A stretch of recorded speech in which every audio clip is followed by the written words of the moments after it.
একজন আওয়ামী লীগ করার কারণে কি সে কোনো মামলার আসামি হতে পারে? যে আওয়ামী লীগ হত্যা করে নাই, গুম করে নাই, খুন করে নাই, তো সে তো হুকুমের আসামিও না।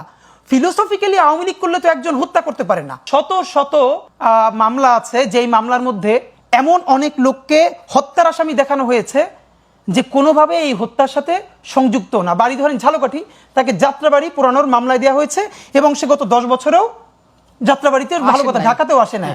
এখন আপনি কি মনে করেন এটা এমনিতে দেওয়া হয়েছে? না। হবে কি এইসব নিরীহ, অথবা একজন আওয়ামী লীগ করার কারণে কি সে কোনো মামলার আসামি হতে পারে? যে আওয়ামী লীগ হত্যা করে নাই, গুম করে নাই, খুন করে নাই, তো সে তো হুকুমের আসামিও না। ফিলোসফিক্যালি আওয়ামী লীগ করলে তো একজন হত্যা করতে পারে না। কিন্তু আমরা যেটা বলেছি, এই যে বেছে বেছে অনেক যারা কানেক্টেড না তাদেরকেও এই মামলার আসামি করা হয়ে দিল, এবং এটা অনেক জায়গায় পুলিশের নির্দেশে করা হয়েছে, অনেক জায়গায় ওইখানকার পলিটিক্যাল স্টেক হোল্ডারদের টাকা কামানোর কারণে করা হয়েছে। কিন্তু কি করা হবে শোনেন, সেটা হচ্ছে এই মূল মামলার মেরিটগুলো নষ্ট করা হবে।